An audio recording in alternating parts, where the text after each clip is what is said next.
দেখা যাব। বেশ সাবাস মাথায় বসে। ধন্যবাদ। এই মাসের 4 তারিখ থেকে এই মাসের 25 তারিখ পর্যন্ত মানে 4 অক্টোবর থেকে 25 অক্টোবর পর্যন্ত সারা দেশে ইলিশ মাছ ধরা, বিতরণ, পরিবহন, বিক্রয় সম্পূর্ণ নিষেধ করা হয়েছে।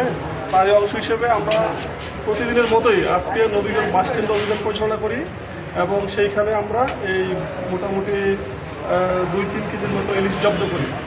কিন্তু আমাদেরকে আসলে এগুলো হচ্ছে মানে ফ্লোটিং বসে আর কি, হ্যাঁ ফ্লোটিং বসে তো আমরা যাওয়ার সাথে সাথে দেখা যায় যে ওরা মানে হচ্ছে আমাদেরকে দেখে মাছ রেখে হচ্ছে দৌড় দেয়, কাজে আমরা আসামিগুলো আসলে আসামিকে ধরতে পারি না।